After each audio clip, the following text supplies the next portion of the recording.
This is the disgusting thing about modern day, isn't it? What happens to the churches? Yeah, there's some sticky finger people, and they go for the. And before it would be like, well, who on earth would want to come here and steal the? Well, who on earth would steal from a church? Used to be the question, didn't it? Yeah. Whereas now there's no sort of honour. There's no sanctity of these places, so yeah, you're not going to get people looking after it. Yeah. So we're live on BBC Two now. Don't say fuck all, bugger. Oh, we're on BBC Two, Radio 1, ITV. Yeah. All of them. Oh, what is Babe Fraser rebroadcasting as well? Yeah, it's on Babe Station. Oh, that's the best one. Yeah. Got a couple of people in the D. I don't think anyone's watching in the D Live. I think they watch the replays, but yeah. I think we always have one person in the Telegram as well. You can watch it from our Telegram as well if you want. Right, so where was I? So what is a Woodwose? How do they work? How do magnets work? Yeah. Fucking magnets. How do they work? Nobody really knows what the Woodwoses are doing here and why there are so many of them in Suffolk. Are they just for show? Fraser? I'm just thinking, what's the correlation between inbred and Woodwose? No, that's a terrible aspersion, Fraser, and That's we a disavow that. disgusting stereotype phrase. You should be ashamed of yourself. Woodwoses and inbreeding. What do they all have in common? No. Dom just said, I disavow. "Oh, they're live. I've been waiting for it to start, but just realised I had Rumble on mute." well done, Tom. Well done. Ian's been to Benny Hill's grave. He said he wasn't looking for it, but it was a bonus. Well done, that man. Or do they commemorate some kind of local English wildman of the woods, a British Bigfoot, or what cryptozoologists call relict hominids? What do you think from what you've seen? I've so never far heard the about term Woodwose relict and stuff? hominids, and I like to think of myself as a Fortean enthusiast. Yeah, that's a new one, isn't it? Is this when someone's like, oh, look at me, actually they prefer to be identified as wet-ass UFOs? No, it just means, I think it just means dead hominids. Relict? Yeah. RELICT. It's a relic hominid. What a relic means, like ancient hominid. I don't actually know what relic means. I always assume it's some sort of religious icon. Well, yeah, No, it's not like relic. sacred, It's right? relic. Relic with a T on the end. I don't know what that means. You'll have to explain it to me like I'm like... Is this like derelict? Or is it the same sort of thing? Okay, A species that inhabits a much smaller geographical area than it did in the past, often because of an environmental change. Something that has survived a remnant, widow or widower. Oh. So I don't think he's a widow or widower. No, it's just product of Suffolk and Yeah. inbreeding. Hey, but belay that sort of anti-English sentiment. You don't call yourself Sassenachs, do you? You won't want to dive into you don't want to dive into a Suffolk gene pool, would you? You'd crack your head open, wouldn't you?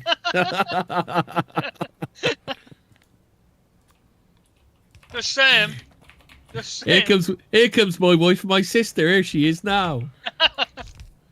I'd like you to meet my wife and my I sister, don't mind her. was, She's not married. and he was pointing to one woman.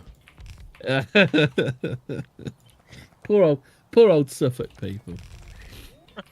Well, that's the new Suffolk people. It's like, I'd like you to meet my cousin. She is also my mother. There are indeed. Well, do you remember that chant? There was a chant against Norwich. Your sister is your mother. Your uncle is your brother. The Norwich family. Isn't it? Da da da. No, it's to the tune of the Adams family. Oh, your sister is your mother. Yes, your mother. Father Your is uncle brother. is your brother. Yeah. You're all fucking each other. You're from Norwich City. Yeah. The Norwich family. I think that's what they do. I like the Mill one. We're Millwall. No one likes us. We know. And instead of clapping, do they do jazz hands? What? There was the one. There was the one about. Do you remember Luis Suarez bit that geezer? It was Luis Suarez, your teeth are offside. Luis Suarez, your teeth are offside. Are you allowed to have funny football chants anymore, or is it too offensive? Well, the whole stamp out racism thing was like, look, belay that. We know it's like a proud tradition. Stamp out amusing chants. Stamp out fun in football. Yeah. I did go and see Villa once, and it was Dwight York's first game at home after he'd left to go to Man United, and he was getting fucking dog's abuse. Good. No, not Man United, it was Blackburn, I think. He was getting absolute abuse. It was like, are you sure the baby's yours and stuff like that. Obviously, it was about young Harvey, a friend of the channel. Yes, we are big Harvey fans here at Fortean Harvey Towers. respect us. Well, someone needs to keep Katie Price in check. Yeah. She can't be allowed to carry on with it, carry on getting away with it. Exactly. So there are indeed accounts of 2 historic Suffolk wild men, including the famous capture of a wild man in the Suffolk port of Orford, whose description was remarkably similar to the manimal depicted on so many of the country's churches. Or it was just a man with a big beard. A manimal? Yeah, manimal. Are they? Is this like an American? You know when they say things like hangry, and they're like, "Oh, look at me! I've invented a new word, tee-hee. You're hangry, frenemy, sidewalk. Fuck you, Yankee scumbags." It's written by Matt Salisbury. Oh, it might be because it's like Salisbury, but with a U in it for no real reason. Yeah. I found another Woodwose source. So I was like, when you're bored. I'll read this one as well because Matt Salisbury, you're not selling it to me. There are indeed accounts of 2 historical Suffolk. Oh yeah, the man with a beard, Cistercian. Cistercian. I assume that's a nun. Cistercian abbot and historian Ralph of Coggeshall. Are you familiar with Ralph of Coggeshall's writings? Yeah, we've had tea together all the time. Well, I don't think so because he was writing in approximately 1200 of it. Yeah, what are you saying? That I was born yesterday? Recorded in his Chronicon Anglicanum. The Necrochronicon. Yeah. Anglicanum Necrochronicon. Prada Verata Nictu. The book of the English dead. Yeah. The book of the brain dead. How around 1161, in the time of King Henry II, when Bartholomew de Glanville was in charge of the castle at Orford. Yeah, Orford just sounds like it needs pronouncing like that. Have you sticked your oar in Orford? Orford. It's like Oxford with an R. It's Orville. Orford. It happened that some fishermen fishing in the sea, caught their nets. Fucking hell, the grammar. It happened that some fishermen fishing in the sea there caught in their nets. Is we saying that is our middle name? They caught in their nets a wild man. He was naked. Looks like we and got was like a man, boys. And he was like a man in all his members, covered with hair and long shaggy beard. He was like a man in all of his members. Now that sounds like some sort of old English way of describing things. So all of his features were like a man then. He was like a man in all his members. Yeah, I'm just going to go and say that means like his features are man-like. Yeah, they member he looked like a man. Hey, remember Woodwoses? I remember. Remember Woodwose? Actually, I don't remember. That's why we're doing this show about the Woodwose and why we can't remember what it is. Ralph added that the Orford wild man would not talk, even when tortured and hung up by his feet. He was allowed to go into the sea, strongly guarded with 3 lines of nets, but he dived under the nets, came up again and again. Eventually, so he's not a wild man of the woods. He's a wild man of the sea, really. Then, what is he? Wild man of the woods or the sea? Which one is it? Come on, make your mind up. Honestly, these people. Yeah, his dog Rough, coarse to the touch, like not smooth. No, dog rough means something else, Chaos. Dog rough just means awful. Yeah. Look like you've been dragged through edge backwards. But later on he escaped. But later on he escaped and he was never seen again. When I last visited Orford Castle a few years ago. Carful Castle. Orford Carful Castle. A few years ago, there was an atmospherically dimly lit display with a realistic model of a bald, man-sized captive wild man with a long beard. Yeah, but they said he was hairy. Obviously, they succumb to male pattern baldness just like everyone else. Maybe they are human, after all. Maybe they're just men with beards. I'm just saying. It is Suffolk, you know. Dom says he thinks that going off topic should be referred to as Woodwose from now on. We've been lost in the Woodwose. We can't see the subject for the Woodwose. We can't see the Woodwose for the trees. That's it. But it is a fascinating subject because, I mean, like, the thing you can compare it to, obviously, is the Bigfoot, but there are, like, distinct differences. Like, I would say in some things it seems to be more civilized.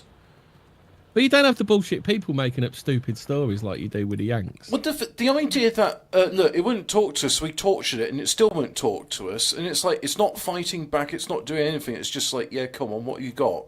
Whereas the American... I just imagine like they're talking to your average Norfolk farmer, and he goes, "I saw a Woodwose in the field. Did you take a video of it?" Like, and then him looking at him, going like, "What do you think I am?"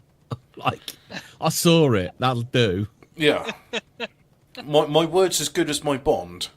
Yeah. My word is my bond. What, do you think I'm some sort of Instagram thought? Just got my camera on me all the time. Oh yeah. No, let me take a selfie in the field because that's what we do here in Norfolk. Put my face in front of the wild man.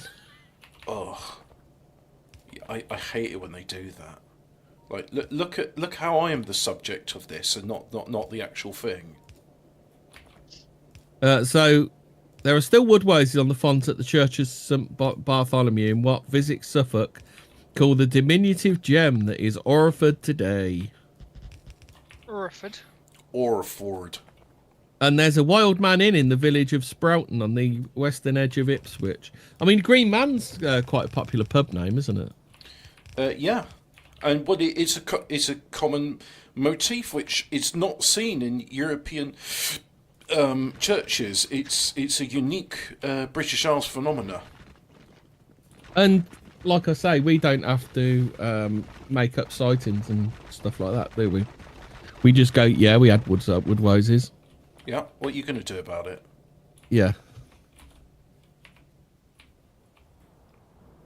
Did you want to do your bit, Hobbit? Yeah, I can do a bit of reading now that I've built the line. On BBC Two, we can see Factorio going on. So, the Woodwose, stories of large humanoid figures that resemble apes, have covered all 7 continents and beyond.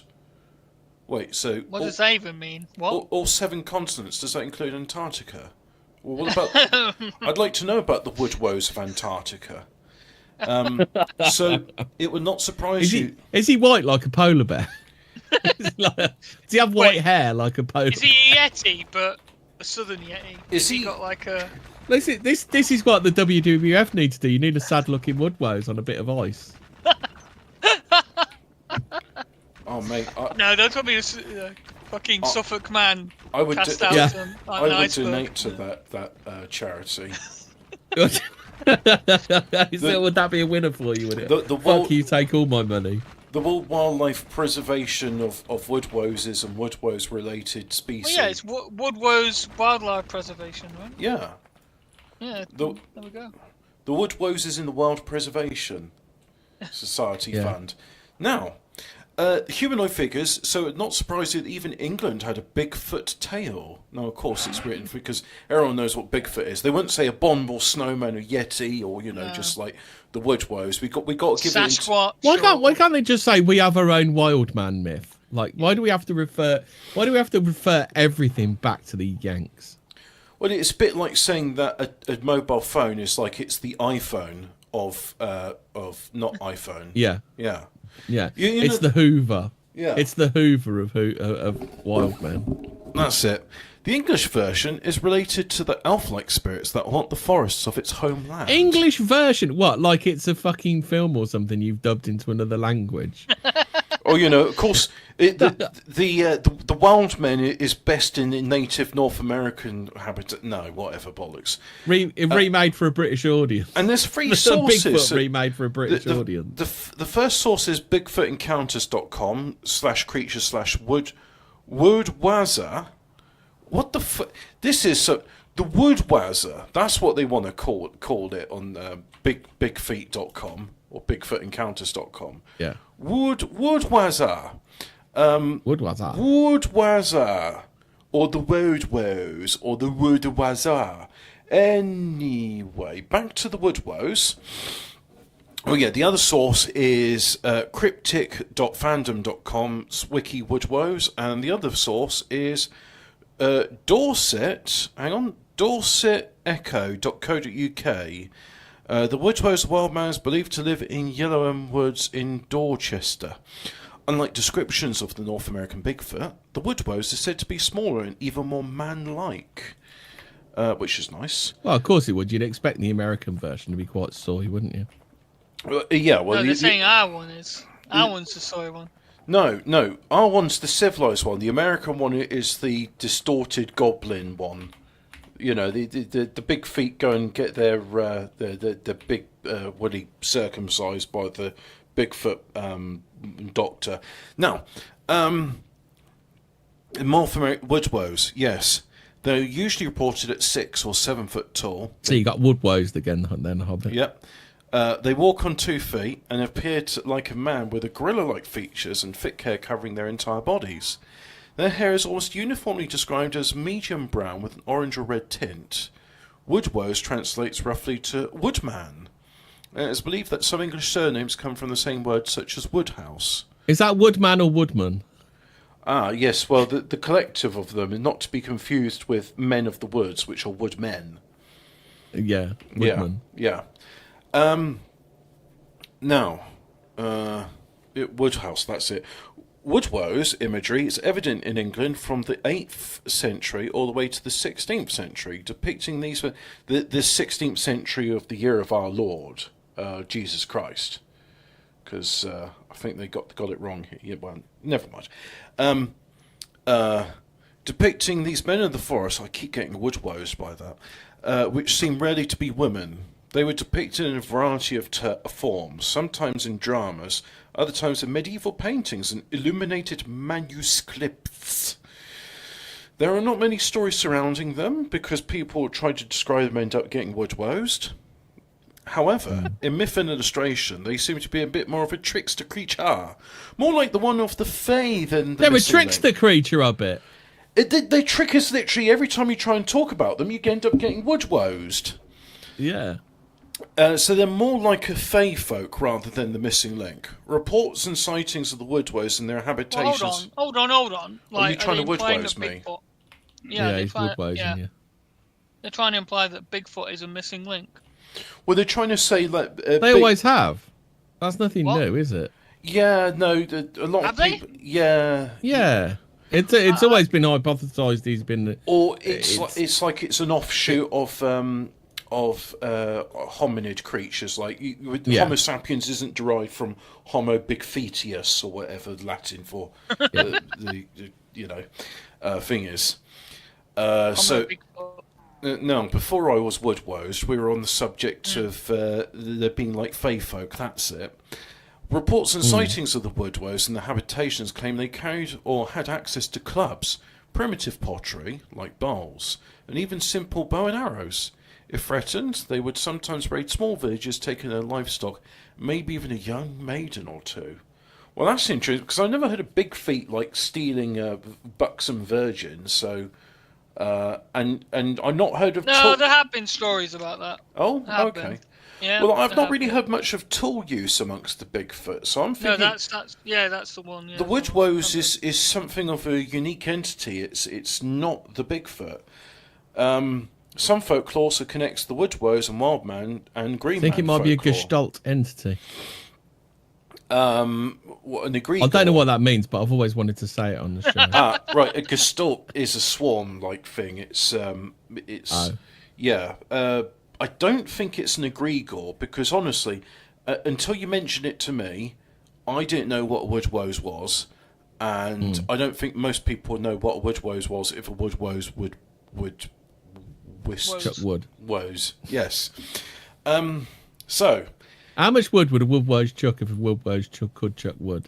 Well, quite a lot because they're heavy, big, and they seem to be able to operate tools. One of the most infamous sightings came long after the 16th century Anno Domini, Year of Our Lord, also known as the Common Era, commonly because that's the year of Christ's era. Christ's era, yeah. Christ era. Commonly known as... Because it's after Christ was born, so it's Christ's era. Yeah, it's the era commonly known as Christ's era, that's it. One of the most infamous sites came after the 16th century in Salford, Lancashire, England. You're missing another. You've put commas in the wrong place. Look, Salford, Lancashire. You don't need to say England. It's superfluous, as opposed to Lancashire and say, oh, I don't know, Switzerland or something. So anyway, Deborah Hatswell from Salford in Lancashire claims she saw a Woodwose in 1982. Sandra was a known Bigfoot researcher and was in the park at the young age of 15. Editorialising, I don't like that. According to Sandra, in an overgrown section of the park, she and her friends noticed a Woodwose out of the corner of her eye. When they reacted to seeing him, the Woodwose escaped back into the woods. According to Sandra, the Woodwose's expression seemed more confused and perhaps even scared. Sandra claimed at this moment she realised the creature, although frightening to her, was no monster, it may have just been at the wrong place and at the wrong time. I mean, considering, like, what's his name, when he was talking about the Australian Yowie, which is the Australian Woodwose, and, like, striking terror into people's hearts, this sounds like a very different creature. This is not the same sort of beast, is it? They were to see, oh yeah, we've done that bit. An even more recent event occurred in 2014 just outside of Dorchester. Two members of the British Bigfoot Research Organisation. It's funny how these Bigfoot researchers find some of these creatures. They know where to look. Oh, I suppose so. Began an investigation in Yellowham Woods.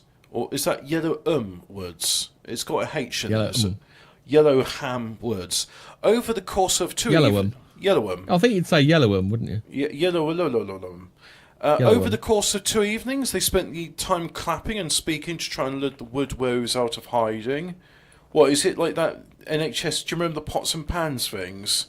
No, why don't you offer it a pint of IPA or something? You might get it out if you offer it a pint. Oh, if you brought some Old Rosie, that would get him going. Yeah. Yeah. It's like, drink up voice cider, Mr. Woodwose.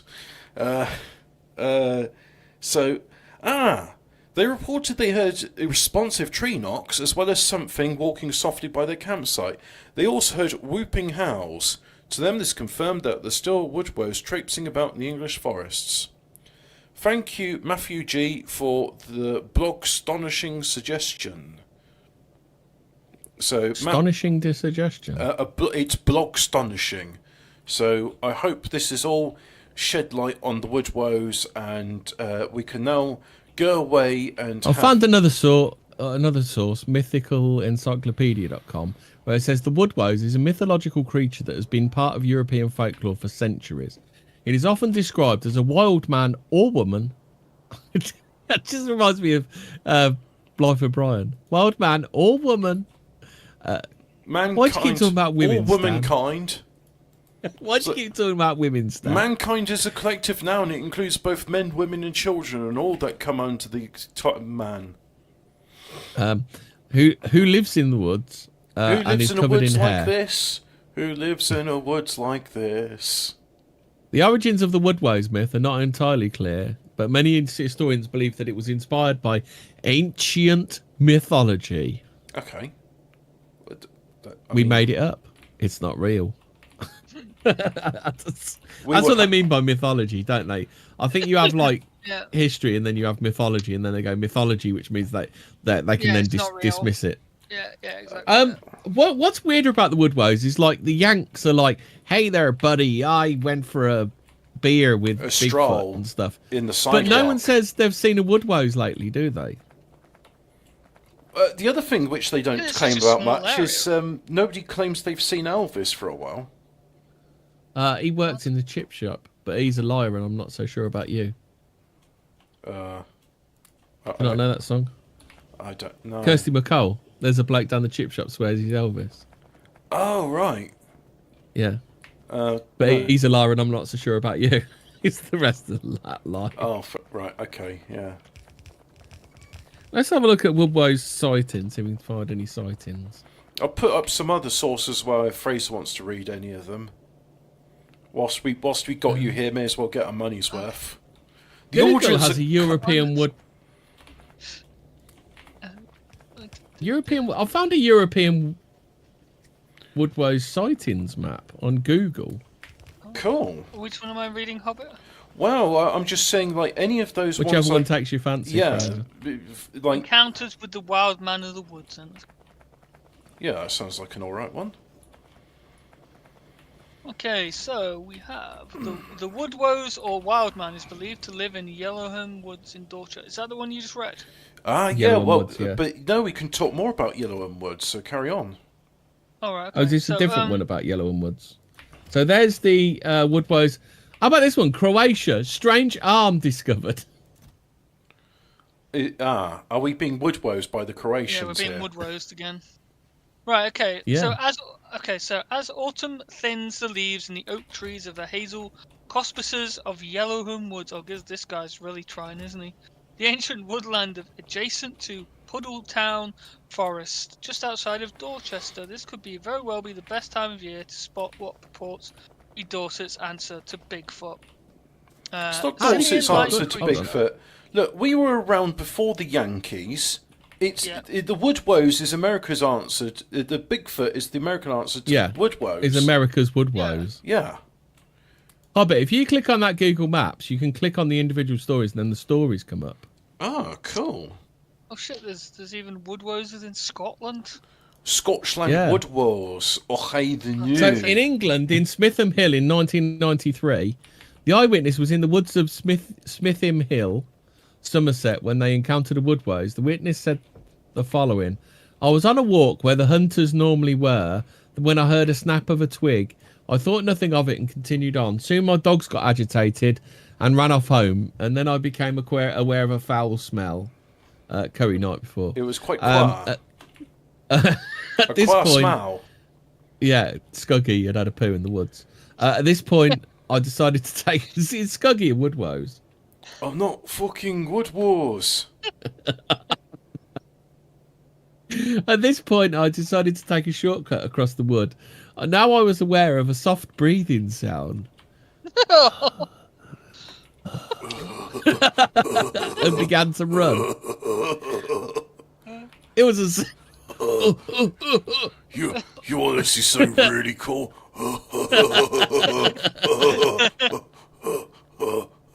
You know what it was? It was some fucking... It was just some old guy, like, telling the guy he stood in shit or something, innit? Yeah. He's trying to run after him. Yeah, he was trying to run after him, told him he'd stood in a big turd, but he was out of breath.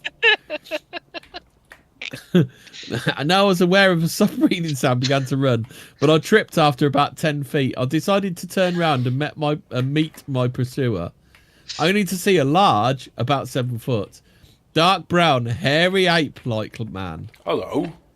Was it a Quidgy-bow? Do you remember that one from The Simpsons? Where Bart's playing Scrabble, he says, Quidgy-bow, what is it? And he looks at Homer and he says, a large North American dumb ape. Oh, is that this Jazixqui? Yeah. Dark brown, hairy ape-like man. Jazixqui? For about 20 seconds, it stood about 10 feet away. Why does he keep putting the description in brackets? Staring at me, laying on the ground, and occasionally tilting its head to... He was laying on the ground. Was it staring at him laying on the ground, or was it staring at him while it was laying on the ground? I'm staring at you. You're staring at me.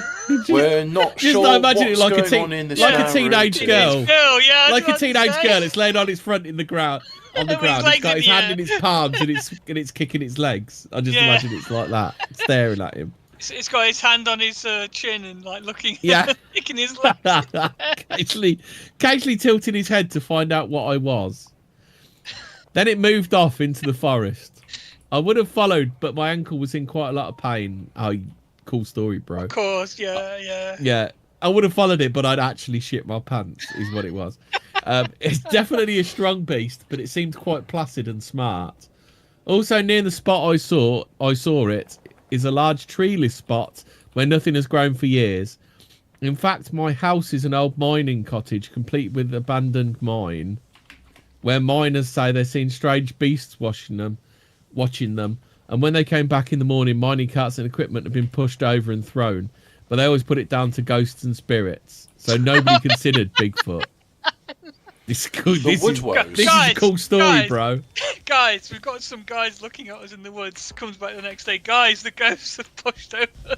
My God. I like this one. Like, farmers had sheep gone missing and then found mangled carcasses, but they just put it down to a large cat. You know, they just put it down to another paranormal phenomena instead. It's just like, it can't be Bigfoot. It's another paranormal phenomenon. It's not the Bigfoot. It's the ghost. It's not the Woodwose. It's the headless alien It's the headless horseman. Which is rumoured to live near here. Sometimes I get a bit annoyed that people are willing to believe there's this is not rumours my story about about the headless Bigfoot. horseman near here, but there's nothing about Woodwose. And don't you bring his name up again. I love that. Oh, You get guys, out there's of our some pub. ape-like thing watching us in the woods. Next day, oh, it's a ghost that knocked my mining equipment over. Fucking hell. Are you saying that the narrators of these stories are unreliable? Somewhat unreliable. Somewhat unreliable narration. Do you want to do one, Hobbit? No, I don't. Do you want to do big and smelly from Sweden?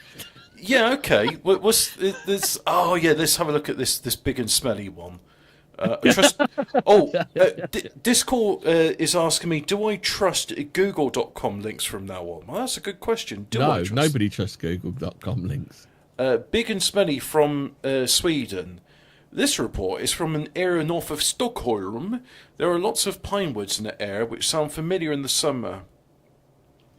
Oh, sorry. There are a lot of pine woods in the air which sounds familiar. Well, Sweden is known for pine. In the summer of 1985, a Swedish radio reporter talked to a Ergebergebergeberber, which translates to strange growls being heard in the province of Hälsingland. Two elderly moose hunters described how Hälsingland? Hold on, this one's a bit on the fucking nose, isn't it? Hälsingland, as in the land of Van Helsing. Yep. Well, maybe Van Helsing was from there. Yeah. Van Helsing land. That's what it should be. Two elderly moose hunters described that they'd been tracking something big and smelly and finally released their dogs to give chase. The dogs came back with their tails between their legs and were terrified, said Carl Johansson from Bollnäs. Yes. YouTubes. They set the dogs on me, YouTubes. The dog looked he'd been fucked in the ass, and I know what that looks like. I've never seen the dog. Did it get attacked by a boglin? Oh, God. You see, Tubes, I'm really good with animals. Yeah. But the fairy Morgana says it sounds like hippies. Just play some Slayer and they spread out. They'll disperse. Dom says Fraser should read it in the style of Rosie Jones. What do you mean? Who's Rosie Jones? Yeah, who is Rosie Jones? The comedian we were dubbing on the other week.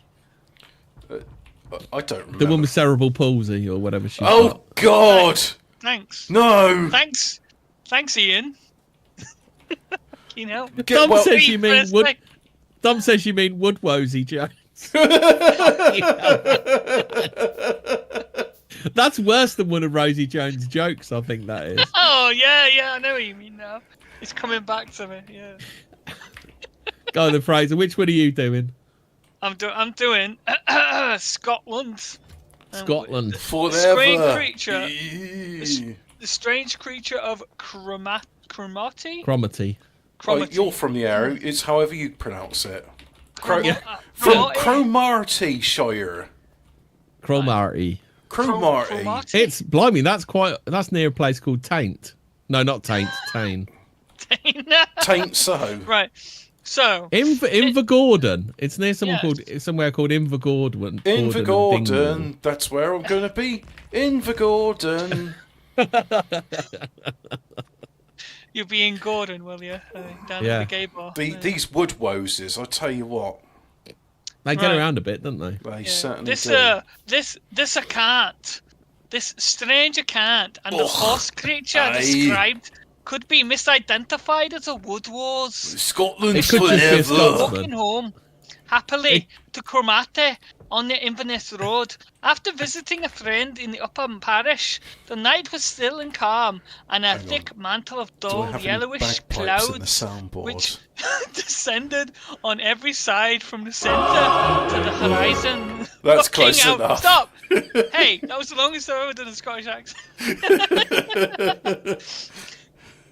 So obscured the light of the moon to the full. Oh, fuck off of it. I'm trying to do it. Carry on, please. Just ignore the applause. That beyond the hedges, which boundaries the road, all objects seemed blended together, without colour or outline. Out of nowhere he heard a terrible noise, like a huge pack of maddened, snarling hounds. Oh, I knew. I am from Scotland. Can you hear the accompaniment, Fraser? Ah, yeah, now that I can see the boggy mists, I can smell the heather.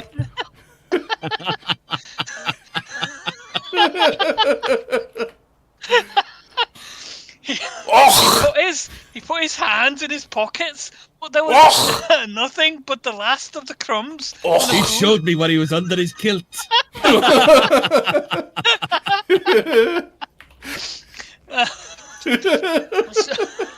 I tell you, the Woodwoses, they've got this special power. We can't talk about Woodwosing. We've been Woodwosed again. The food he had on the boat, he held the crumbs of it out anyway, thinking he might appease the dogs, but there were no dogs. There was only a man walking beside him beyond the hedge. Mate, your dog's a Nazi. And the baying noise had stopped.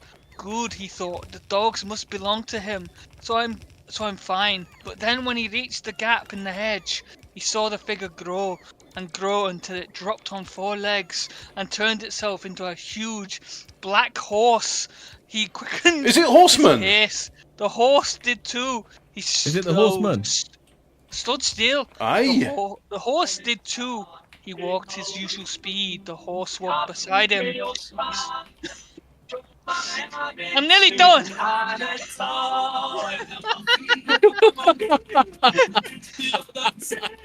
He walked his usual. I will walk 500 miles. I will walk 500 It's like shaggy and limping. When he I didn't do that. Well, that was a bit Route 1, so I went for a letter from America. I was just thinking of, like, you know, walking 500 miles, not to talk about Woodwoses. Yeah, so basically the horse followed him up until the town, and then it stopped. But is end. Is that a Woodwose or is that a Kelpie? Because Kelpies don't have legs. They've got like fish legs, don't they? They've got like fish tails. The horse and fish, right? Well, the horse was limping, so it sounds like it had the same treatment Ian's had. I don't know, Captain. Don't know. It's a Kelpie. It's like, so we've had one. You know, could have been anything. Yeah. One's a horse. Have you done your? Oh, you did this big and smelly. I did big and smelly. Well, big and smelly. Yeah. I'll do. That's why I'm banned from certain pubs. Holland. I'll do a Holland one, Hobbit, just for you. Oh yeah. Did you know the Dutch are scum? This one's near Arnhem, near the bridge too far. This one is. Oh yeah, it's a good film. That is. Yeah. The sighting was told by an eyewitness's wife. It took place in the early hours, approx 2 a.m. While the witness was at work. He came out to his car and looked across the road. which was where there was. Which way This the is how world he where wrote there it. was the where. Which is was there where was there. A large wood. Because of the wonderful Woodwose was. There was a part of value. I don't know. I just want to pronounce it in a Welsh accent. Value National Park. That's just the way I want to pronounce it. In the Valley, boy. Dutch. Yeah.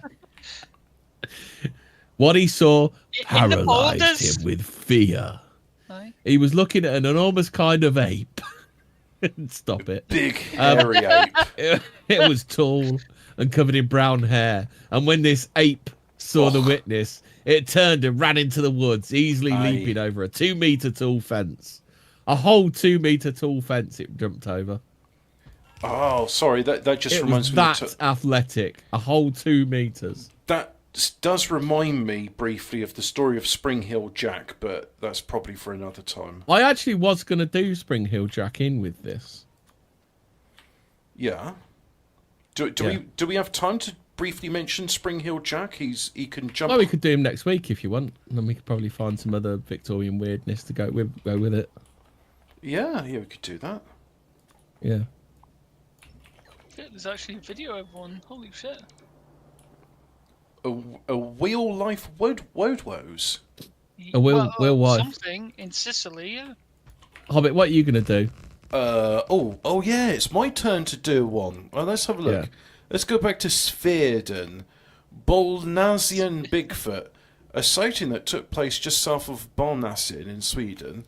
Mrs. Gustafsson and her husband not only saw Swedish Bigfoot, but also heard it several times. I assume he's Mr. Gustafsson, but we don't need to talk about him, do we? He doesn't need to be named, does he? No, Yeah. Mrs. Gustafsson's husband. So anyway, what's this? No, so she heard it several times and even claimed they found its droppings.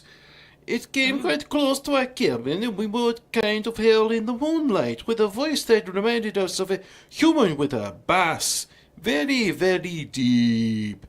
We saw it more like a Well, apparently he broke into their hut, didn't he, and shit in the casserole. They had to throw half of it away. I know, and that's you know that's terrible for Swedes when they're having to throw half of it away. That's an old Jethro joke. And someone broke into Denzel's house. Yeah, And shit in the stew. Casserole. He had to throw half of it away. Oh, it's terrible that. So he says. So anyway, it's very, very deep. We saw it like a silhouette against the sky, and it never came so close we could identify it properly. Mrs. Gustafsson said, "It was huge, powerful, and gave the impression of being primitive, but also intelligent."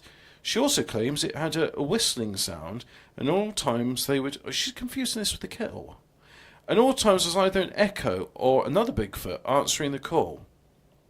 Maybe he just really liked the whistling solo from Mike and the Mechanics. When Looking over my shoulder. When Mrs. Gustafsson's husband investigated the area in daylight, he found the classical large footprints and also fresh droppings. "Yes, I put some in my mouth and tasted them. Definitely not reindeer scat." What the fuck is going on in Sweden? Its droppings reminded me of human excrement. Oh look, it's got peanuts in it. It must taste like a Snickers. But no, I'm adding context. What's not put in there? You see, I understand the Swedish psyche. It does. Okay. So we'll use the words of Mr. Gustafsson here, just for the sake of the audience. It's droppings. When he says.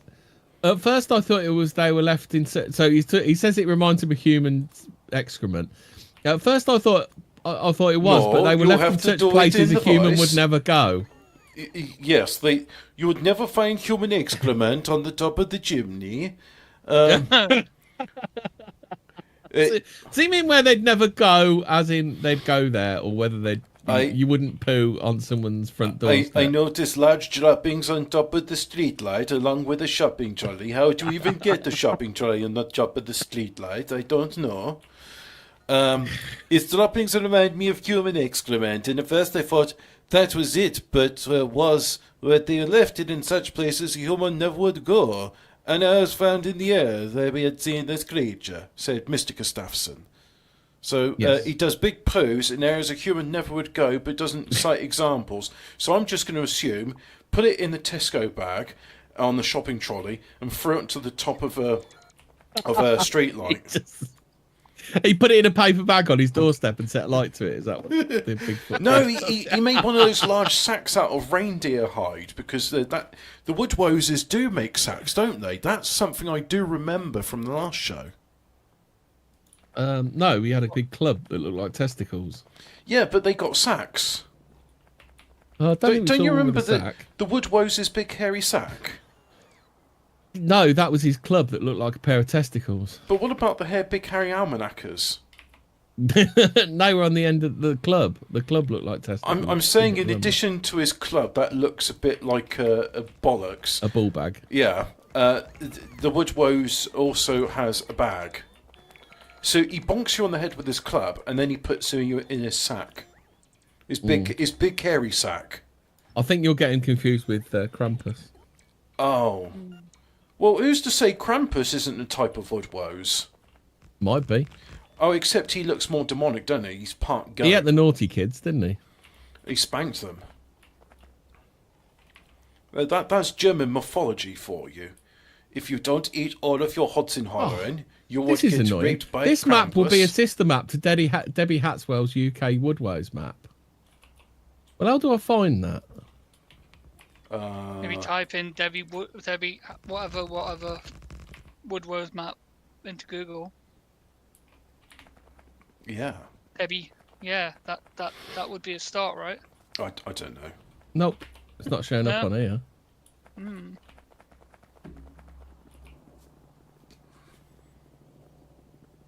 The Debbie McGee Woodwose map. Well, we can do. Do you want to do another one for the map? Why did she marry the millionaire, Paul Daniels? I don't know. It's one of those magical mysteries we'll never figure out. Do you want to do one, Fraser? Go on then. Let's. We're only in Europe. God damn it! I want to do a fucking... There's two. There's another Scottish. You missed the Scottish one. Yeah, we could do. No. I'm gonna try the Kosovan one. Let's go to Kosovo. The arm. Do we have to do the theme tune? Is that the Kosovan theme tune? I have no idea what Kosovan accent sounds like. Right. So Kosovo, the red-haired hominid. The sighting took place on the 15th of February 2005 in the Balkan foothills in Kosovo between Kamikna and Gelane. The area is very hilly. Gelane? Darmok and Gilad at Tanagra. Deborah Hatswell does BBR investigations. Is that so? The area is very in the hilly region, bordering on mountainous. The hominid was described as being 5'6", slender, bipedal, reddish-coloured hair, heavily matted around buttocks and the front groin area. Hair longer on the head and rest of the body. Rest of hair 3 to 4 inches. Profile of face flat, darkened skin black. Hands were also black. Did not get a good look at the feet. No visible mammaries. For some reason, when you're describing this Woodwose, I keep thinking of that ZZ Top song. All the girls like a sharp-dressed man. Dan, dan, dan, dan, dan, dan. Or other aids in determining sex. Sorry to interrupt you, Fraser, but who's to say that ZZ Top aren't Woodwoses? There might be. They got the beard. The girls do go crazy for a sharp-dressed man. New hat. No, new beard. New club. New bag that resembles a hairy testicles. No Everyone goes crazy for girls crazy about a sharp-dressed Woodwose. I was going to say, all the girls go crazy for a big, smelly man doing a poo on the top of the hill. Doing a poo on a man's cabin. Oh no, the Woodwoses, if they've shit on my cabin again. New Oh, no, they're club. shitting How about this again. one? How about this one? New club, new poo. Eating the farmer's cats too. So this witness, right, reported I was stationed at the FOB Forward Observation Base in Kaminica as a civilian contractor. I was driving one morning from the FOB to Camp Moniz. Forward operating base.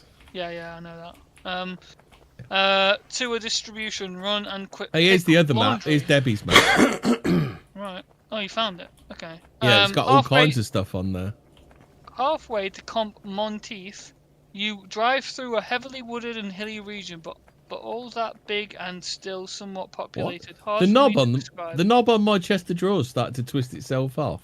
Ouch. Ooh. That An sounds exact Fortean somehow. location, unless someone is actually familiar with the area. About 2 miles before the pass, a restaurant called The Planet. Anyway, I witnessed a hominid coming down the fairly steep slope and across the road in front of the vehicle, going from right side to my left side. Nothing like what you hear from the American version of Bigfoot. Not sure what to call it, so I'll stick with hominid. The hominid was only around 5'6", only a guesstimate as I was only in a four-wheel drive. Sits kinda high. It was slender, reddish coloured hair, but heavily matted in places. Hair about the head was longer. Rest of the body matting, buttocks, blah blah blah, kind of the same. Front side as well. Sex was hard to determine, and as the sighting did not last too long. What, he tried to have sex with it? Sex, no thank No, you. he couldn't determine the sex because it zipped past him like a whippet. Trying to determine as I can, although only got a profile of the face and was fairly fat and very dark. I saw the hands but did not get a very good look at the feet. It went in front of the vehicle and then across the road down the slope into a valley. Hands are also very dark. Why do you keep repeating that? I would say black as far as the face and hands go. I'm curious I think though this person after might this be a happened. closet racist. Yeah, I'm afraid of ridicule from workmates and feared for my security clearance. So I kept quiet about it, but after finally talking to my wife about it, I feel I can share it with the like-minded people. Does anyone here know if hominids have a history of sightings in the Balkans or around Kosovo? I tried internet search and came up empty. Love to blah blah. Give me your thoughts. So yeah, so Kosovo has men people. Maybe it's just the Serbians. I don't know. We don't have any sightings of Woodwoses in Rendlesham Forest, do we? Just to harken back to a previous episode with. Hold on, Vincent. I'll put a new map in. New map just dropped. New map. Oh wow, this one's more. This has got pictures. Let's go. It's got fucking loads of stuff on it. It's got ghosts and everything. Spooky ghosts. Ghosts. Ooh, ghosts. Where's Does it have Rendlesham? horses? Does it have horsemen? I can't remember whereabouts Rendlesham is. It's horseman, not horseman. Oh wow, yeah, this has got loads of shit. Holy shit. Yeah. I might keep this for a couple of episodes. Fucking hell, yeah. There's a Bigfoot on the beach. Oh, is that when he was relaxing? Like Bigfoot on the beach, Caribbean rivers. Someone found a reptoid in Clacton. Oh shit, man. Witness report. I was putting my big bin bags out in the garden and I heard a strange noise that sounded like someone falling from a tree. Sound like falling down the stairs. It just sounds like someone falling out of a tree. It's just like falling I down the looked stairs. over to where I heard the noise and I don't know what kind of being it was. It just looked at me, felt like I was dreaming or something. It was surreal, like something out of a movie. He was about 7 foot tall. He looked like a human with lizard skin. It moved one step closer to me and I moved back almost into the house. It then changed colour, went completely invisible, jumped from the tree it fell from, jumped up into the tree it fell from. The branches were moving, but I could not see it all anymore. Sounds like messed up, but I know that's what I saw. Weird. Yeah. That is bizarre. If I can remember where... I know it's not down there. I can't remember where it is, so I can't tell you if there's something near Rendlesham. I thought you were going So I to can't do remember where the Rendlesham brush is. my hair song. Not my hair there, but the hair down there. I'm not sure if you remember the brush my hair song. No, I don't remember that one. Oh, okay. It was on the Ricky Gervais show. Oh, there's even some Woodwoses on here. And it shows you one of the churches. Cool. Big black dog. Driver sees a foaming Big wolf. dog. Big black dog. Bow wow. Big dog. Bow Anyone found any tales on the map they want to tell? Well, I'm still on the first map. I'm going to leave Scotland to what's his name, but we've done the Dutch, haven't we? What about the French? Tell us a ghost story of your people, Hobbit. Yeah, let's talk about the French one. Upright Wolves. A story collected by French folklorist Charles Julien is about two wolves of some sort that walked upright in the manner of human beings. They were accused of eating people and were called loups-beros. Loups-beros in the local patois, meaning werewolves. Yeah, because that's not... this is Provençal. I'm not sure... Well, if you're French, you'll probably know a film called Manon de Source, and I was watching it with my mum, and I said, do you understand what that witch is saying? She's like, no, that's a patois, Provençal. Anyway, loups. A patois is like pigeons are patois, isn't it? Well, they patter about. Yes, it is. The people said if they managed to kill them, they would build a church on the very spot, which they did after a successful hunt. The two carved stones depicting the faces of the victims adorn the steeple. Christian Le Noël visited this village, which is Saint-Maurice en Val-Guldemar, in the Alps, and verified that these sculpted heads did exist. The church was erected in the 12th century AD and reconstructed under Louis XIV in the 17th century year of our Lord. And I even believe Count Dankler's talked about these creatures, specifically this one in the French Alps.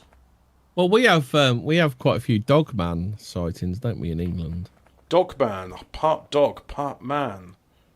Well, he sounds like Dogman. He can't be Dogman because he'd be a dog that was a man. Yeah. Which means you take him for a walk. Dogman. Dogman. I think he was Dogman. Dogman. Dogman, not Dogman. How about this one then? Sprouton. There's a pub called the Sprouton Wild Man. So the Wild Man Inn at Sprouton, Suffolk, is supposedly named after a terrifying entity that attacked its builders in the 1500s, and there's a link to Unexplained Histories. Oh. Unexplained Histories delivering the goods yet again. No, it's not, because it doesn't link properly. I think it links to the forum, but I think I'd have to read through the forum, so it doesn't link directly. It's not a great link. No. I'll give so it there's an actual. So the Woodwose, if you look at the second map, it's the man with a staff, or looks like a bear at a tree. I don't know, one of the two. So the Wild Man of Orford. We've already talked about the Wild Man of Orford. The horrible Wild Man of Orford. Wild Man of Orford. Orford. Wild Man Inn. Wild Man's the Wild Man Inn. Had a look at the Wild Man Inn, haven't we? Yep. What's this one? Oh, I think that's the church. The Woodwose at St Catherine's Church. What's the plural of Woodwose? Woodwoses. Woodwise? Woodwise. Woodwillies. It seems to be a very Suffolk thing, doesn't it? Woodwose. I can't see any more Woodwose sightings. Any Woodwose? Oh, I found one. No, I found one. Sherborne. Sherborne. Oh, Sherborne Forest. Oh, thanks. Yeah. Sanford Orca's Wild Men. Many local tales and legends going back hundreds of years of wild, naked, hairy men that live in the wood. Thanks for that. That's a real great. Good story. It was a bit long. Yeah, though. Cool story, bro. Yeah. Have you got a short version of that? One we could share with the audience. Sanford Orcas is a village. Incredible. Britain's most haunted house. No, there's literally no stories about the wild men online. You can talk about the local haunted house, but that's it. That's your lot. Yep. There's a store, I think, called There's a few Radio big feats about. There's some big feats in the West Country. Well, that makes sense. But isn't that because that's where you find the hobbits? What's this one? So here's an excerpt from one of Nick Redfern's books. Bob Shenton, good, solid name that. Bob Shenton saw something bloody odd. This is how you know this is a real fucking sighting, isn't it? Real sighting from a real bloke. Something bloody odd on the wilds of Dartmoor back in the winter. I don't know what I saw. I just know it was bloody odd. It was bloody odd. He was driving across the moors late one night. He was driving across the moors late one night. And I got a terrible sight. I saw something bloody odd. At the time he worked, he was driving across the moors. It was big and smelly. It was most big and smelly. It was very odd. It was bloody odd. Ooh. At the time, he worked as a plumber and was heading to a house to deal with a case of a burst water pipe. And no, that's a euphemism. Why would you do this? He was heading to deal with a case of a burst water pipe, hyphen and comma. Why would you do this? Yeah, so what the actual story was, he was going to put his hand in the customer's toilet because he did a massive poo. But actually, it wasn't a human poo. It was a Woodwose poo. Yeah. Yeah. Wow. And while near the village of Postbridge, he came across something decidedly strange. It wasn't decidedly strange. It was bloody odd. According to Bob, for the very briefest of moments as he approached Postbridge, he caught sight of what looked for all the world like a ape-like figure crossing the road in front of him and vanishing in the shadows at the edge of the road. He described this creature as shadow-like. It just went into the trees and was gone. Like a moving shadow.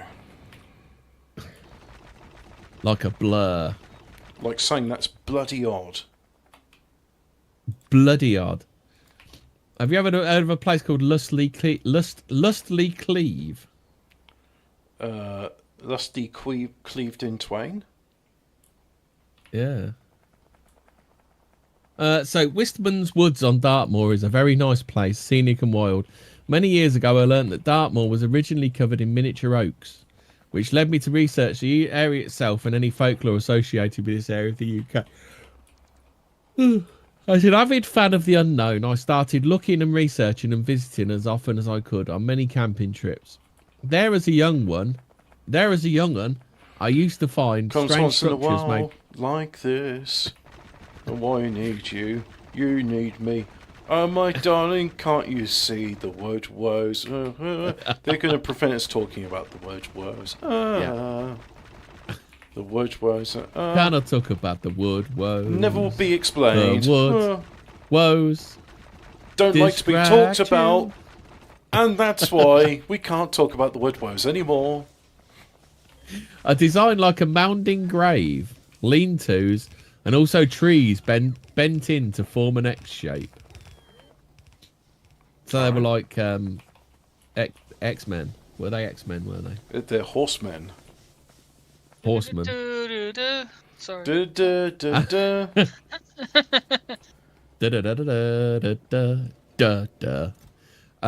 I've also been and looked around the caves in and around Wistman's Wood, but I did not stay in them for very long as it felt like I was being watched. And then I was in them. When I was in them.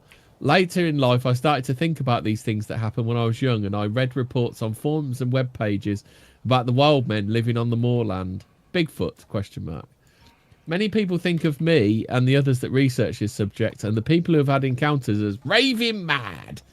As a child and a teenager, I have had many dealings with strange going on and the paranormal on Dartmoor.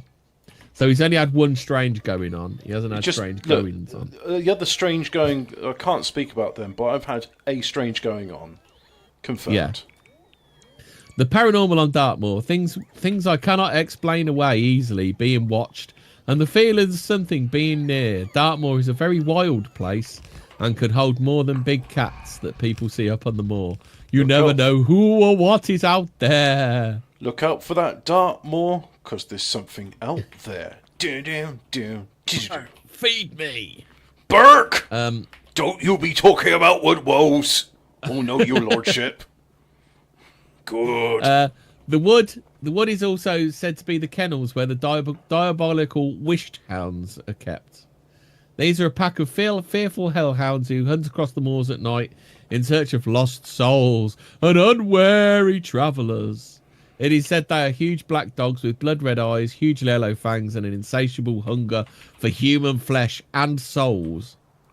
Strange ghostly howls and screams are also reported by visitors to the moor, although they're probably buzzards. So, human flesh and souls. So vampiric dogs? Well, they eat your arsehole. Do they eat your arsehole? Our souls. Is that where your soul is kept? Yeah. The souls are kept in the bum. Yeah. We're about. Save arseholes. Exmoor, Hangley Cleve, has been the scene of two sightings. Seen in a local quarry by one man on the nearby barrows was by another. Was a figure described almost identically by both the witnesses as a large crouching man-like form covered in dark matted hair and with pale flat eyes. The figure was obviously quite frightening to one of the witnesses as the man shit himself. Apparently later went on to become a renowned big game hunter in Africa. Described long after his encounter with the creature that it was absolutely the most terrifying thing he'd ever seen. Are you not going to have a look at any of these on it? I am. I've just got dismayed that I've contaminated my iron ore line with bugger. With stone. So let's have a look at in Spain. Pouncing wild men of Spain. Two wild men were encountered in the woods between Farga de Bible and Ripoll, which is also known as Girona. Two hairy beings pounced on two paleontologists, then ran away from them. Citation: De La Rubio Munoz and Dr. Myra Shackley, Wildman, Yeti, Sasquatch and Neanderthal Enigma. Oh, well, thank you. I'm really glad. That was a good one. We done Croatia, didn't we? Or no, you did Kosovo. Do you want to do about the Maidley Wood? Do you want to know about the Maidley Wood gorilla from 1878? This one's huge. Needs to be cited. Croatia, strange arm discovered. Description: this strange arm was discovered in the Knin area of Croatia. Could it be a Woodwose? Question mark. And there is a link. But the redirect to you. Oh yeah, and there's okay, that is a strange arm. I'll post it in here. Let's have a look at the strange The arm. rest of it's in Croatian, so I can't read that. Oh, sorry. So we can just put the arm up. Yeah, that will do. Ooh, that is a strange arm. I told you. You weren't messing around when you said that's a strange arm. It is, isn't it? That's a strange arm. That is a very strange There we arm. go. Everyone can have a look now. That's a strange arm. That arm is... That arm ain't right, as Mush would say. Strange. Yeah. Trying to get me to watch his creepy, not salad fingers animations.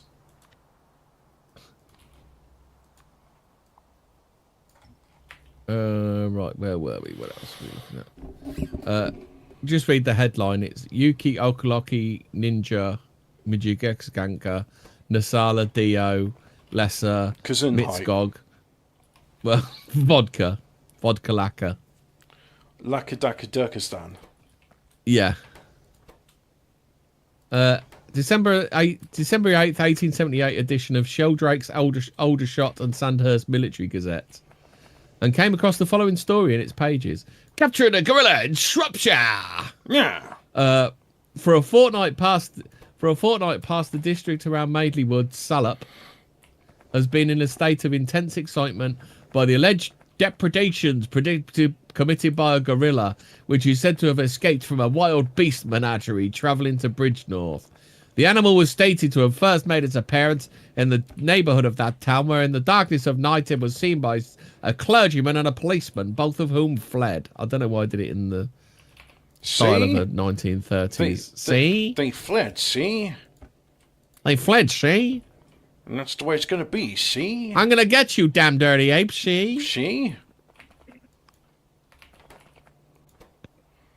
Reverend Owen Jones saw an impossible figure with fire for eyes. The girl with the fiery eyes.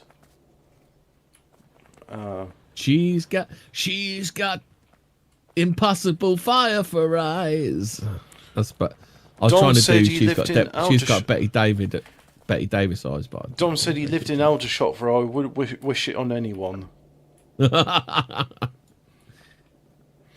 heard Keith Floyd when he was putting some water into a casserole. Says I'll put a splash of Aldershot stock in there. What's that? Right, water is Aldershot stock. Oh, is it like Council Pop? Yeah. I don't think Keith Floyd would say Council Pop, would he? No, but because you wouldn't put pop inside a stew, but you would put a splash of water. Council Pop is water. Yes, but Yeah. The idea, it's stock, so it's like you know your chicken stock and stuff. So he's referring to water as stock, and I always remember Aldershot stock, thanks to Keith Floyd. So Thomas Davies was engaged in this work in some work. Oh, so I'm going to try and skim this. This wood was undisturbed. Original wild condition, was the home of foxes and other vermin. For whose destruction, the surrounding parishes Winley paid £0.50 per head. The reward was an inducement to men and trap and hunt these obnoxious animals. Yeah, fuck you obnoxious animal. Don't let the vegans hear that, because foxes are lovely, cuddly animals, and they don't carry disease. Yeah, well, why don't you go and hug one then? Yeah. Hug a Why don't you just go fox. and let one eat all your chickens in your garden? Why don't you have one bite your fingers off? Why don't you have one give you rabies, like in that film during the 80s? I don't remember that film. Oh, that was fucking grim, that was. I don't think they ever... What if rabies got into England? And it was fucking grim. Davies was engaged in this work, so he was killing foxes. He was having a great time. He noticed that opposite the fox's den was a large oak tree with a forked my OBS branches. keeps disconnecting, so BBC Two's got some issues. Please stand by. Stand by for action. Looking about him, he noticed that opposite the fox's den was a large oak tree with forked branches, and this sight pleased him. I am greatly pleased by the sight of forked branches. I'm greatly pleased by a forked tree. Oh, my lover. He saw that he could place himself in this tree in such a position that he could see the vixen leave and return to her den to commence foraging when darkness arrived. I can play the famous board game, rub my cub up in the tree. Oh, my lover. So he went home to get his tools and traps and to make his preparation. Well, I should be doing this in a Welsh accent. So he went home to get his tools and traps to make his preparations. I should say the sea was close to the wood, and that the small craft often came to grief on that part of the coast. Mr. Davies had taken his seat on a bough opposite the fox's den when he heard a horrible scream that came from the direction of the sea, which apparently was that of a man in distress. And the sound sound uttered was, oh my!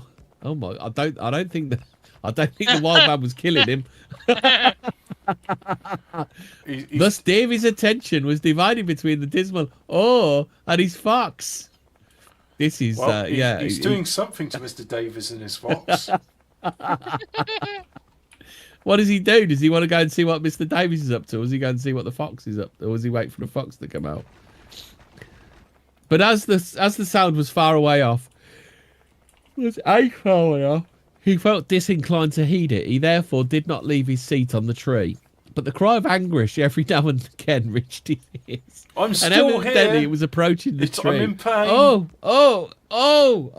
I'm all right. Was it from? I think my legs are broken. I'm in pain. I'm in a lot of pain. I'm not dead.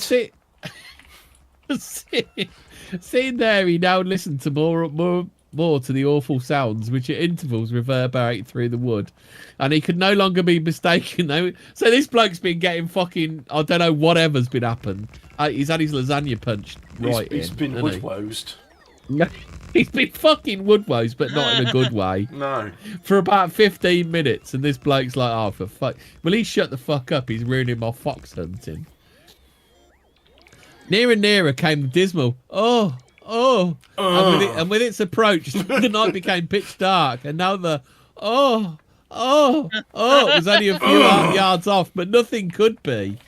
The awful sound ceased, But a horrible sight was presented to the frightened man's view. Oh God! There he It's saw the before him. Dark Wizard of Casping, Wyoming.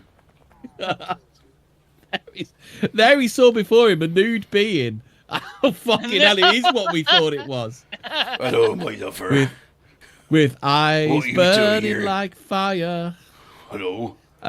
Was it was it to under its breath? Haha, fuck sickos.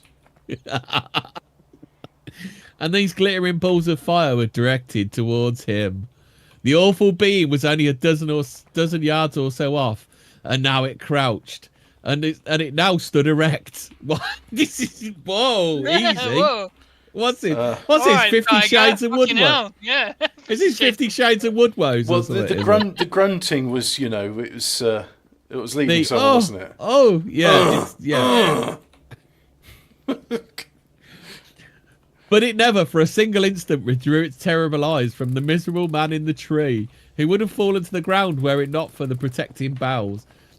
Many times, Mr. Davis thought that his last moment had come, for it seemed that the owner of those fiery eyes was about to spring on him. As he did not do so, Davies somewhat regained his self-possession and thought of firing at the horrible being, but his courage failed and he sat there motionless, not knowing what the end would be. I want to know what happened to this fucking poor geezer. He got bummed. I mean, well, the being was erect. It stood erect, didn't it? Yeah. Yikes. He closed his eyes to avoid that gaze and shoved his back hard against the tree, which seemed to burn into him, but it was a short relief. About 4 o'clock in the morning, he heard a cock crow at Pembrim Farm, and at the moment his eyes were closed, but the welcome sound, he opened them and looked for those balls of fire. But oh, what pleasure! What the fuck? They were no longer before him, for at the crowing of the cock, they and the being to whom they belonged had disappeared.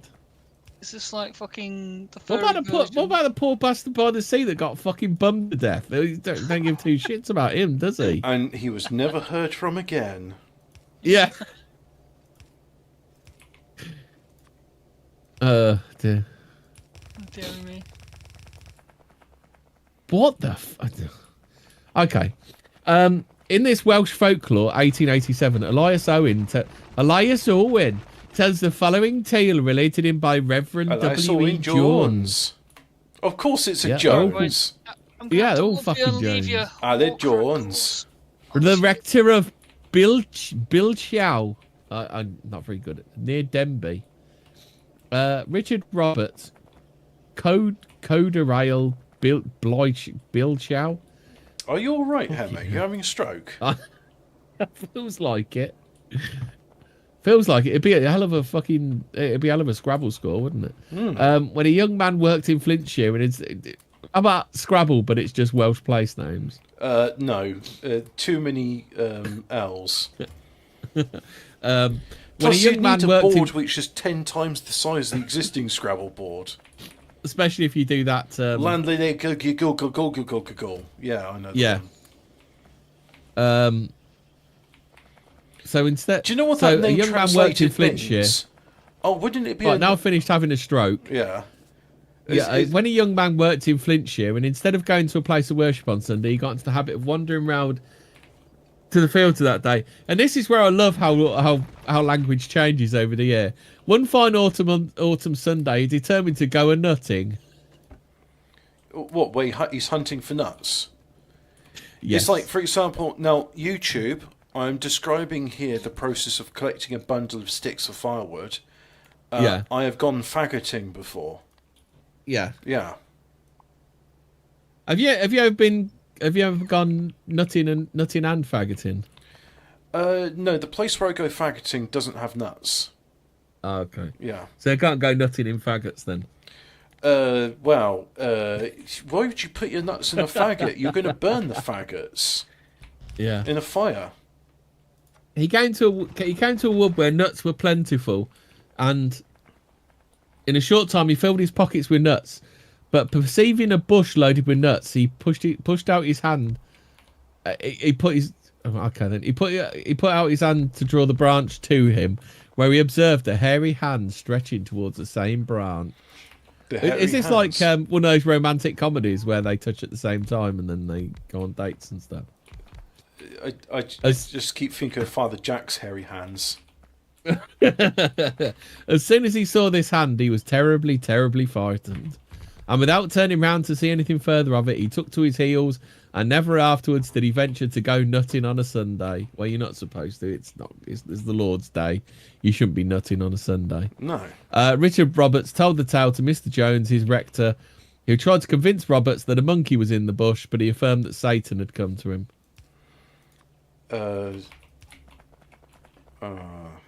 Okay. Yeah. It's just, you know, the Welsh monkeys. You know those Welsh monkeys that are fucking everywhere, don't you? I'm sorry if I sound a bit drunk, but what? Yeah, the Welsh monkeys. Do you not know about the Welsh monkeys? They're fucking everywhere. Hey, we're the Welsh monkeys, and we just monkey around. Don't you just love it when the so-called reasonable explanation is even worse? Is less plausible than Look, it's the Big actual Cat like, Headless Horseman Welsh monkey. Yeah, Welsh monkey. That's the new one on new one after Fata Morgana. Yeah. There's not many Woodwoses up north, is there? No, there's not. Well, I was going to say, is there any forests up north? But there's Nottingham Forest. What is it? Oh, I found one here. Where's? I'm in Cumbria. No, Is here the giant Cumbrian folklore? now, if anybody's wondering why Fraser's been quiet, it's because the Woodwose has taken him. Yeah, has distracted him with World of Warcraft. Yeah, that the World of Warcraft, along with TikTok, are two of the tools that the Woodwose uses to distract the youth. Did you not see the TikTok that said that that Woodwose invented TikTok? Yeah, they did. Yeah. But then you try and search for it and you can't find it anymore. In Emont Bridge in Cumbria, by the river, is a cave known as Giant's Cave, a place associated with two giants called Tarquin and Isir. Yeah. Where is Isir. he? He's here, is he? Isir. Tarquin and Isir. And Remember, Tarquin Kevin is is here. Remember, Kevin is here. Never fear, Kevin's here. Yeah. The pair lived on a diet of human flesh, a practice which might have lost its appeal when Sir Lancelot slew Tarquin in a battle. Yeah, A similar tale I'll show comes you from what another for. Cumbria cave system, the Isis Parlis system. Did you know about the Isis Parlis system? I know Cobra defeated Isis.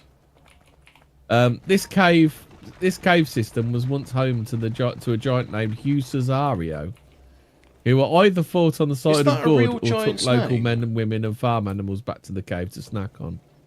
Or What? just it's like Hugo Cesario. Is that like, hello, my name's Mr. Giant. I am Hugo Cesario. Hugh Cesario. Here you go. I'll put it in chat so you can see how it's he's spelled. Hugh, man. Yeah, Hugh Cesario. Hugh Cesario. Yeah. Yeah. Let's see what else we got. That's on what I this map. thought you were saying. Yeah, Hugh Cesario. Yeah, Yeah. bit of an odd one, isn't it? He is an odd one. He's a wrong in that, Hugh Cesario. Yeah. Does he know huge Humongous. Anus? Does he know huge anus? And Biggest Dickus. Yeah. Probably does, knowing him. What else we got here? Wild man. I'm looking for Woodwose sightings, but there's plenty of like big feet type thing.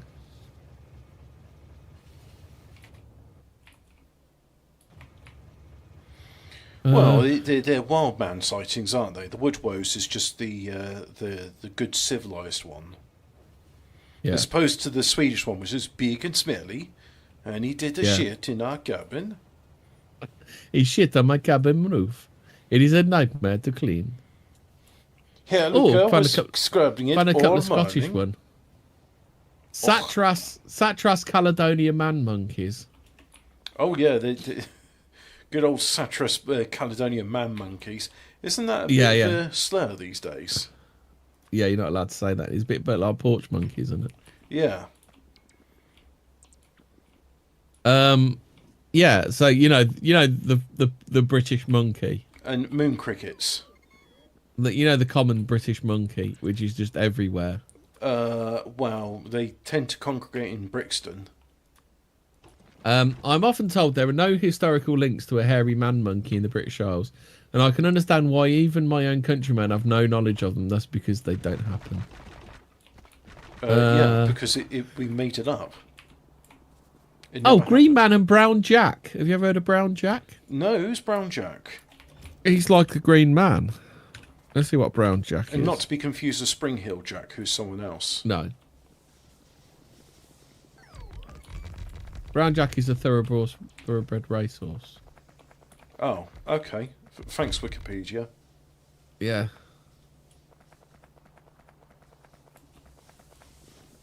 It's just on about a fucking horse. Brown Jack. I should Horseman. put down Brown Jack Fucking Wild horseman. Man. Horseman. It's Horseman. Eric July taught me. Oh yeah, he invented horsemen Yeah. not of the apocalypse, just horsemen. Did you know there was a Turtleman? Whatever happened to Turtleman? Well, what happened to the Teenage Ninja Breakout Mutant star of Turtleman? Call of the... Turtleman was the breakout star of Call of the Wild Man. Oh, okay. Never watched it. What's that one? When it's not. Apparently Brown Jack the horse was a stayer.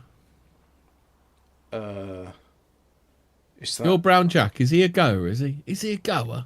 Yeah, I was going to say that the stayer. That's like another term for goer. Is that a goer? Wild man of the woods. Does she like it, sir? Is he a stayer? Is he a stayer, sir? Is he a stayer? Does he keep it up all night long? I'm running out of steam a bit. I've got a bit to you. Well, I know it's difficult. The thing is that the Woodwose it exists and it has been seen before. There are some things in the Fortean words chat which we could briefly touch on. It's kind of strange how he's just disappeared, though, isn't it? Do you know what I mean? Like, there's no lingering. Well, it would have been good to have Fraser on for this bit, and perhaps he can weigh in next week. But I got a feeling that with the Industrial Revolution and when they pushed magic out, that also meant that appearances of fairy folk and stuff disappeared. I reckon the electricity grid, it's on one hand, it's like, oh, it's nice that you can power your dishwashers and your light bulbs and your fridges. But on the other hand, what if like the electrical grid is like an anti-magic grid? So It kind of it interferes with ley lines and stuff. Could it? Well, like for example, you can still get big feet in huge forests like in Amazon and America and Siberia, but you can't get them in places where you've got an electrical grid crisscrossing everything. Yeah. Because it's just you've got too much interference. So I'm wondering. Like, So do you think Bigfoot is an ethereal creature rather than a flesh and blood creature? Then I think our technology has a suppressive effect on these mysterious creatures. And that's why we don't see them so much. And if you do, you have to be somewhere far from civilization. There is something inimical to our way of living, which is incompatible with magic. We've driven away the darkness. So all these scary stories about things that go bump in the night, we don't get them anymore because we've got all these street lights everywhere. yeah. I mean, you can argue if that's a good or a bad thing. The world is safer in Well, a there's way. even there are very few places on Earth left where there's no light pollution, isn't there? Because it makes astronomy hard, doesn't it? One of the few places left that's good for astronomy is the Pitcairn Islands because of it's just very dark there. There's only about 40 people left on Pitcairn Islands. Where's that? Far north Scotland, then, is it? No, it's in the Pacific Ocean, and it's like smack dab in the Pacific. There was mutineers from, I think it was Captain Cook's ship, and they were like, "We're going to just." No, it would have been. Are you sure it's not Captain the Mutiny on the Bounty? That's the one. Yeah, they have Bounty Bay. Yeah. The Botany Bay? That's the one.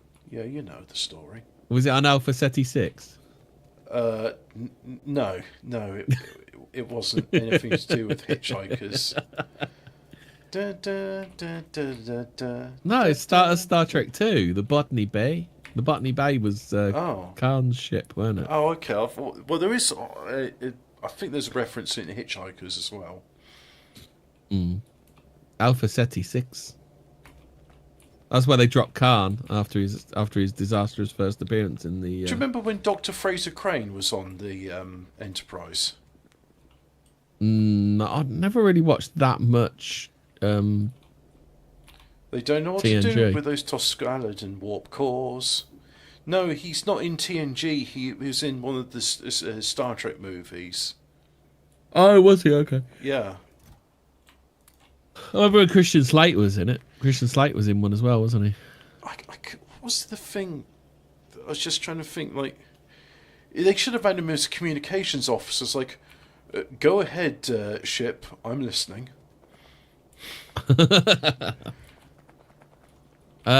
Who would you pick to be a starship captain? Any period in time and acting? Rutger Hauer as Khan's a twin. Oh, what? So Star Trek 4, instead of that crappy fucking whale story, you'd have Khan's brother. Yeah, why not? Because you had Alan Rickman in Die Hard. Jeremy Irons. And then Jeremy Irons, yeah. His brother, yeah. So that would be quite good. Hey, do you remember when, like, Germans were the bad guys in films? As opposed to just like... Oh, have you watched Flesh and Blood yet? You need to watch Flesh and Blood, don't you? 'Cause that's Do I? Paul Verhoeven film with Rutger Hauer in it. Oh, okay. Yeah, that's probably worth watching then. Yeah, I'll do that. No, I mean a captain. Who would you pick to be a captain if you could pick any actor from any period in time? I would have Ian McKellen. He could be a captain. Sean... Nah, that's just like that's just like having Picard, though, isn't it? Brian Blessed. Brian Blessed. Khan's alive. Mr. Warp, dive! I engaged the cloak. Full warp factor, post haste. Actually, could he be a Klingon? Would He'd make a great Klingon, wouldn't he? He'd just fucking chew the fucking... Kapla! Brian Blessed shouting curse words in Klingon would be just awesome. Oh, plus you could get him to sing Klingon opera, because you know he was like an amateur opera singer. Yeah. You Klingons have opera then? Klingon opera is like what they're known for. Is it as good as Vogon poetry? It's even better. No, Vogon poetry is pretty crap from what I've heard, but you know, it's some people have chosen suicide rather than listening to Vogon poetry. Oh dear, should we just talk about science fiction for the last bit? Well, there's a bit in Fortean words. I've mentioned it also in my Factorio streams about near-death experiences and the light as we karmic did. trap. I think we did quite a good episode on NDEs. Yeah, well, I think we've mentioned it before, but it's been brought up again. Like, look, the light is a karmic trap to get you to reincarnate. You don't have to reincarnate. When you reincarnate, you're brought back to suffer again. Alan Moore did quite a good run on... he didn't do a run, it was one issue. He did one issue of Spawn where people went to hell, and it was kind of weird. People's souls were being harvested on the base, like all the entities in hell as they went up the levels were all different, and they wanted different things from different souls. Oh, and then there's rhyming demons as well, or is that a Neil Gaiman thing? That's a Neil Gaiman thing. Oh yeah, with the Thessalonian. Yeah. She's a witch.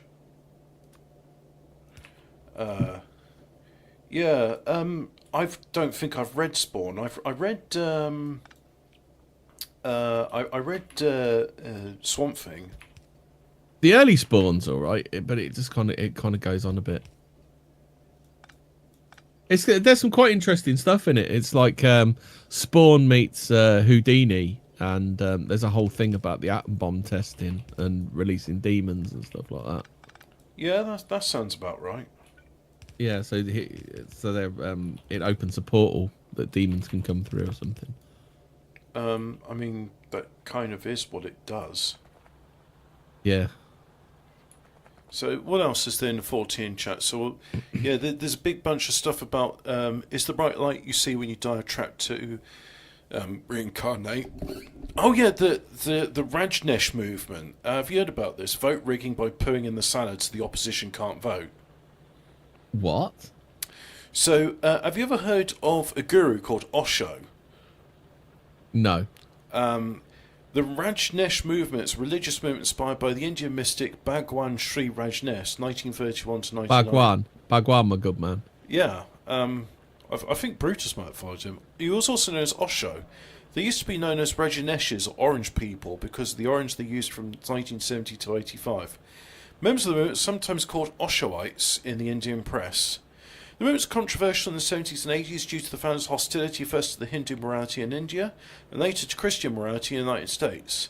In the Soviet Union, the movement was banned as being contrary to the positive aspects of Indian culture and to the aims of the youth protest movement in Western countries.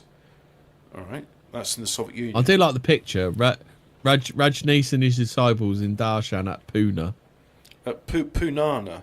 So there's a bunch of history. There's some growth. 1984 bioterror attack and subsequent decline. Several incidents led to the decline of the movement occurred in the Dalles, the county seat and largest of Wasco County, Oregon. Oh right, so this is when Oregon.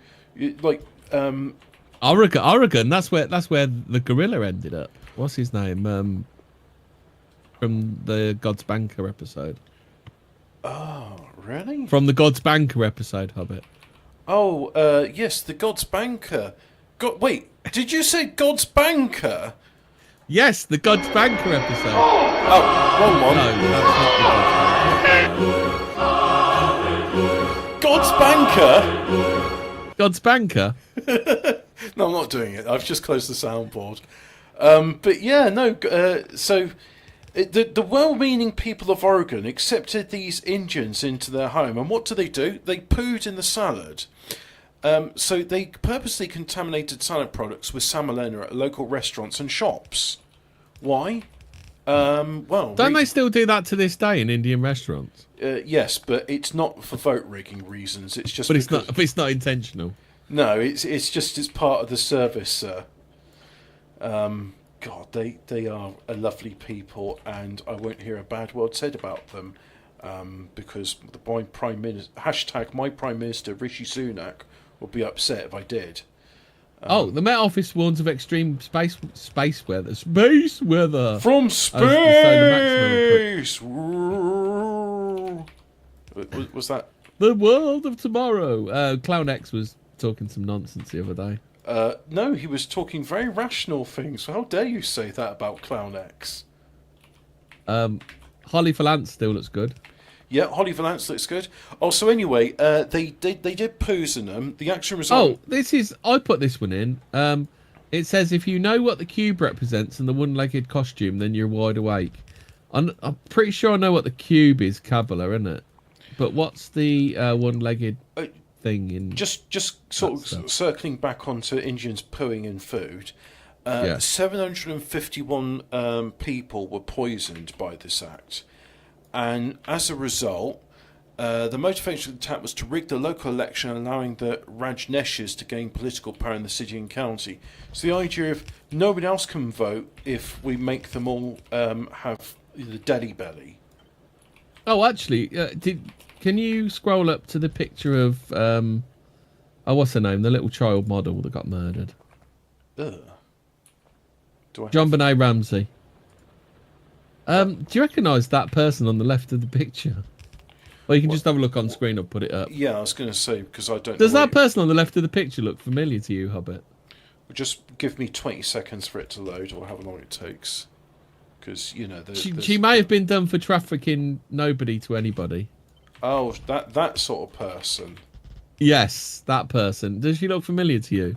Oh, the one in the background. Yeah, okay. Yeah, the one to the left. Yeah, does she look familiar? To be fair, though, all? the person which was convicted of trafficking children to nobody, Yeah. I'm not familiar with what she looks like. I thought that was Princess Margaret. Oh, okay.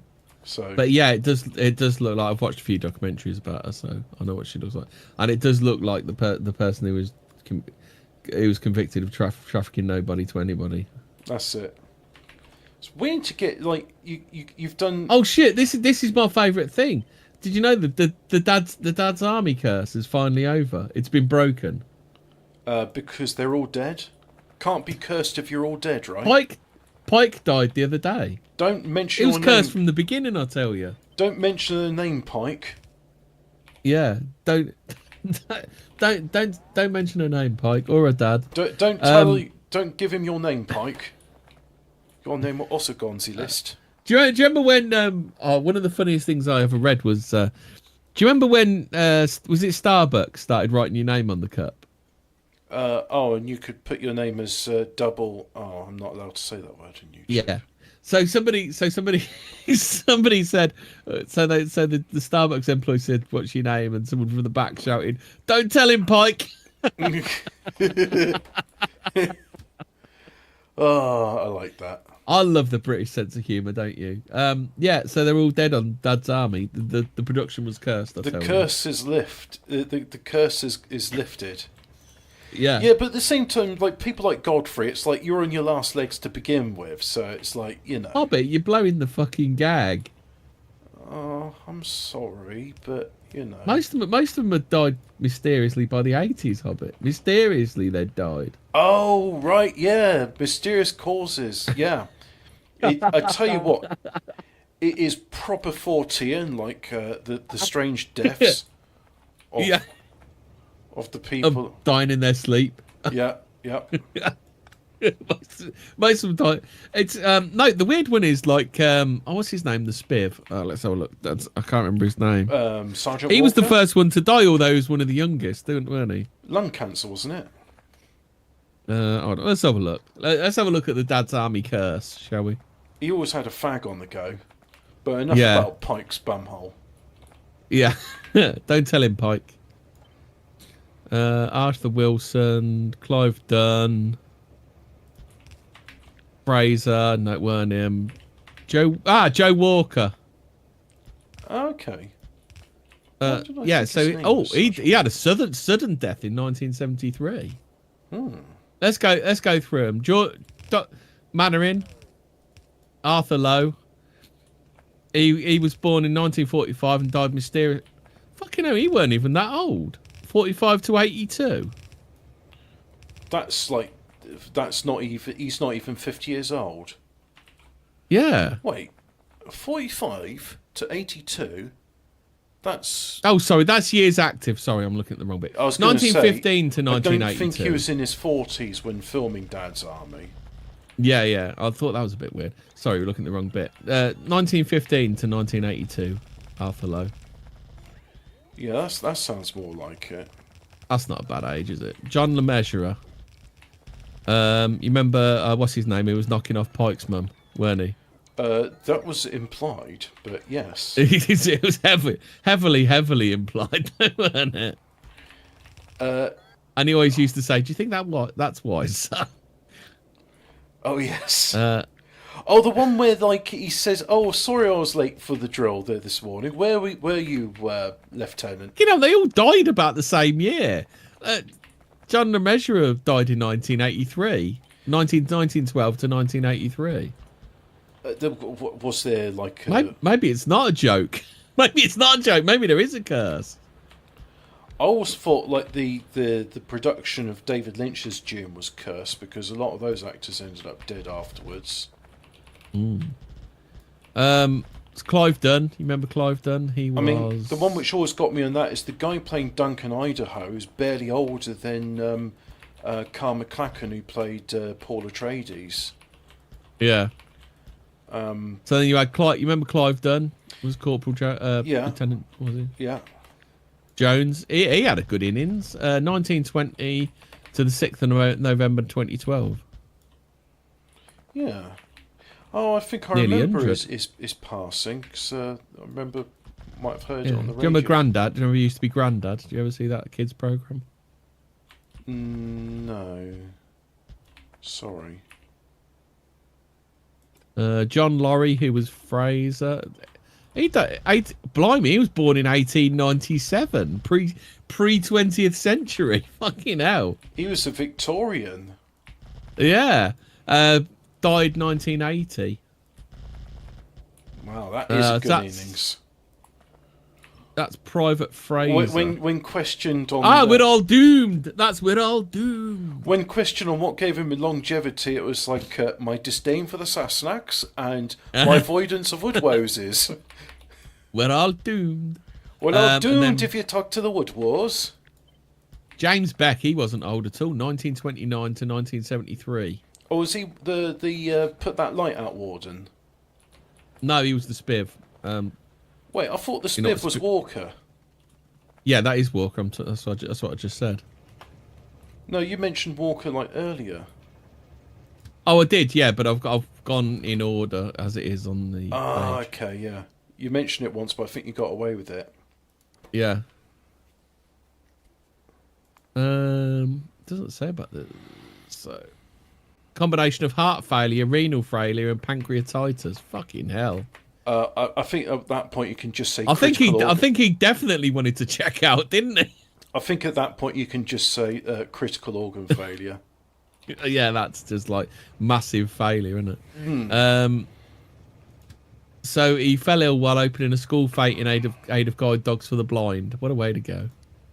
He died doing what he loved, opening up school fetes. So would pancreatitis lead to the rest of it then? Yeah, without your pancreas, you're stuffed. Oh, okay then. I forget what it controls, but it controls pretty much all of it. Yeah, so he had pancreatitis. So apparently, if you he's filmed some scenes for Series 6. So all the location filming and studio recordings for 5 of the planned 7 episodes of Series 6 had been completed when he fell ill. So he's in bits of Series 6. Wow, that explains a lot, actually. Yeah. Blimey, how many series was there? Godfrey. Yeah, well, Godfrey was, I think, apart from John Lowry, who's the oldest, wasn't he? I think he's the oldest. No, I think he's the oldest because he was born in 1896. Yes. The pancreas produces insulin, amongst other things. Yeah, you're stuffed without insulin. Yeah. So, and he died 1984. So, like, most of them seem to have died 1983, 1984, don't they? And then obviously Pike died this year. So what year was Pike born? Pike was born 1946. So he was a babby compared to most of them. Gotcha. Oh shit, yeah, because he was in that cop show, weren't he? The MP. Chief ARP warden. Oh, I thought they'd put your light out. Put that light out, chap. Yeah, you rang my lord. He was in you rang my lord. I'm sure he was in. He was in some. Doth thy neighbour? Rising. No, Dawn. I thought he was in. I didn't say. I thought he was in a detective thing, but he must be someone who looks very much like him. No, it says. No. What else have we got? Inspector Wexford. That's what I'm Fortean. thinking of. Inspector Wexford. Oh yeah, the extreme thing. I put something. The Reverend had a good. Do you remember the Reverend? Just to say, I've joined Team Stephen J. James. I posted something from flatearth.ws. I assume W stands for water sports. And it's debunking flat Earth misconceptions. So it turns out refraction means bendy laser beams, and that's why people can see laser beams over the horizon, because exactly the same rate as the curvature of the Earth. Actually no. you see it refracts in a cone. Because as we all know, laser light diffracts and turns into cones of light. It doesn't just form straight lines. Which, if you used a laser, you'd know that, obviously. Yeah. Yeah. So Well, I haven't, so I don't. Yeah, so just goes to show, you got BTFO'd. What is a Groot ale, Hobbit? Oh, yeah, this is I something... am Groot. Right, so I wanted to talk about this, right? This is furthering evidence that the Protestant Church are of the devil. Now, Yeah. prior to the use of hops, which, by the way, are endocrine disrupting... Dom says, was he that Irish fellow, wasn't he? Pancreatitis. Pancreatitis. Pancreatitis. Well, so yeah, the Groots now. What is a Groot ale? Yeah, I'll just read up the article. Picture a woodsman trekking through the forest of southwestern Germany and not being bothered by the Woodwose. He's sporting a burly beard, unlike a Woodwose, and toting a wooden chalice filled with beer, as opposed to having a club that looks like testicles. He turns in the rain and plucks a twig off the tree next to him. Then he grabs a few gooseberries, then spruce needles. He takes these back to his camp and uses them to make a fermented beverage. Pleased, he takes a sip and grunts to himself, "Das Groot." But don't quote me on it, but I think that sounds a lot like "that's great." Are they gooseberries or gooseberries? It depends where you're from. It's true. Before hops were regularly used... Are they a goose that's pretending to be a berry, or are they a gooseberry? What's green and hairy goes up and down, a gooseberry in the left. Now, yes, it's true. Before hops were regularly used, Groot, a mixture of herbs including sweet gale, never heard of it. What's yellow and smells of bananas? A banana. Mugwort. Monkey puke. Yarrow. Ground ivy. Horehound. Monkey puke. Horehound and heather. I don't think monkey puke was used in ancient beer.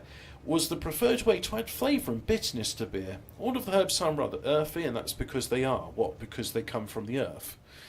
Even more ancient Groot brews were made with pine, spruce and seaweed, which created a high ABV herbal tea-like brew. No, it's the sugar content in your cereals which produces the alcohol by volume. In the 16th century, Groot brews were replaced by hopped ones as a result of the Protestant Reformation. Protestants, during their division from the Catholic Church, attempted to pull revenue away from the Catholic Church by utilising different brewing materials. Then the Catholic Church monopolised Groot. Hops became the alternative and have remained the more popular method. So you see the devil replacing our ancient beers with the evil hops beers that will give you headaches and hangovers. I am Groot. Because the devil hates us, and he hates the Catholic Church, which is the church founded by St. Peter, who's, as he was told to by Jesus Christ himself. The Protestant Church was bankrolled by the you-know-whos, that are the synagogue of Satan, to undermine the authority of God's church on earth. And one of the ways they've done this is replacing Groot with hops. I am Groot. Opinions differ on preference, but there is something beautiful about the complexity of Groot brews. For instance, one modern reincarnation of the Groot brew is Dogfish Head's Kvassir.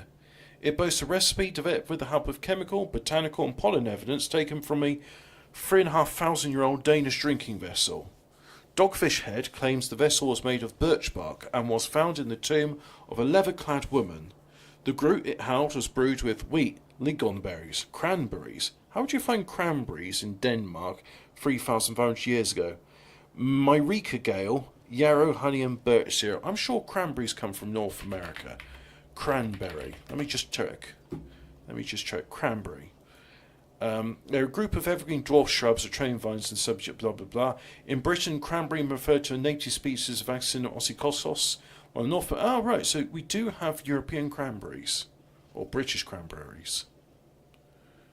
Oh, so the cranberries actually occupy the entirety of the north. So they go all the way from North America, through Europe, through Russia and Japan. I've just seen a cat drifting in a kitchen. It's quite funny. Oh, is he like trying to dash across the tiled He's floor. trying to come. It's like two doors on the same wall, so he's trying to come out and go in the other, and it just drifts round the corner like a car. Nice. Very good.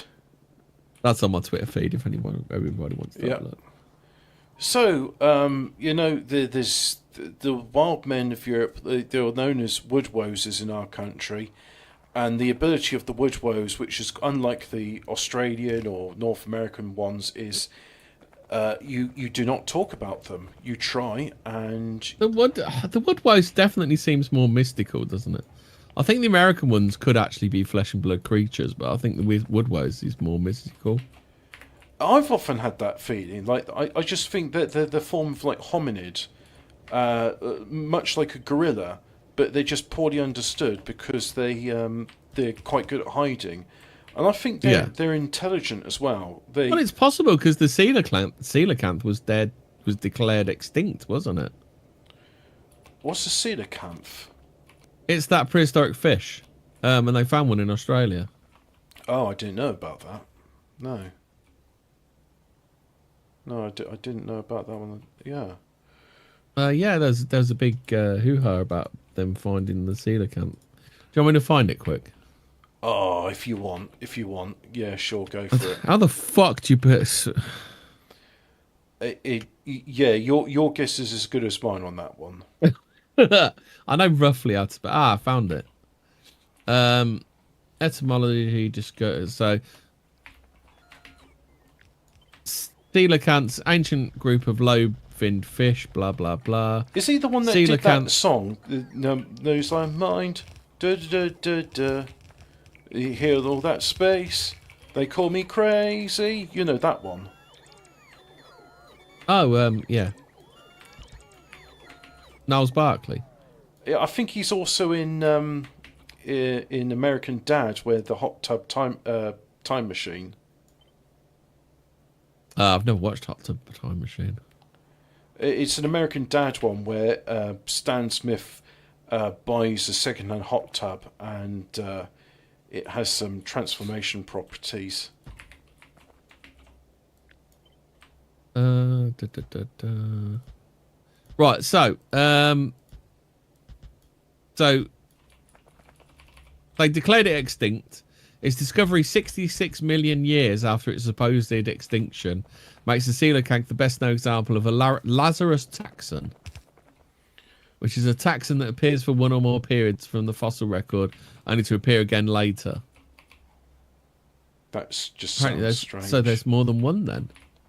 So anyway, they found one in the Comoro Islands, which as is opposed to the Comoro Islands. Yeah, which is an archipelago of volcanic islands situated off the southeastern coast of Africa, to the east of Mozambique and the northwest of Madagascar. So you know where it is. Hit me with the your specimen was stick. discovered in December 1952. Between 1938 and 1975, 84 specimens were caught and recorded and murdered. So scientists could be right. Yeah, for shark science. Yeah, now it's fucking extinct. Just took a hammer to its head and just said, now it's fucking extinct, you cunt. They think it's extinct, and it is now. Yeah. So a second species, the Indonesian coelacanth, was described from Manado, North Sulawesi, Indonesia, in 1999 by Puyaud et al. Puyaud, his name is et al. I think that's what you do when you go on the toilet after a madras and you go, poo yow. His wife Arnez met her. Met who? That's her name, Arnez met her. Arnez met her. Okay. Yeah. Where did you meet her? First encountered a specimen at a local market in September 1997. What? Oh, for fuck's sake. Anyway, that's it. They found it a couple of times. Oh, well, that's even though Science said that it's dead, it's fucking dead. You cunt. And there's no way it's ever dead. coming back. You're laughing about it, and it's dead. Yeah, you're laughing, and it's fucking dead. I told you it's fucking dead. Oh Fuck no, you. Because the science was settled on the coelacanth. Yep, it was. Yeah. Yeah. I mean, who are you to be a science denier about cedar camps and their existence? Yeah. The fish hobbit off the African coast. Mm. That's what Alphabet Cat said to you. The fish off the African coast. Yeah, I don't know what he's talking. I know how to harvest them. They have special fields and flood them with water, then go along in dinghies and scoop the cranberries that way. Did you know this hobbit? He's an Irish feather. Pancreatitis. Oh no! No, I'm looking on YouTube. Oh, I don't look. Channel 4 did an Equinox program on it. Humans can't eat them as they're too oily and ammonia-like. Oh, who are the ones that eat that one that they soak in poison? Lutefisk. Oh, I was going to say the cheeky yam.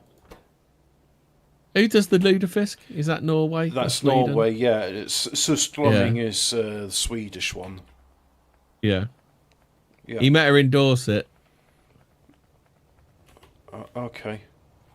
I'm not. I'll ask her. I'm not in the YouTube one, so I don't know about any of that.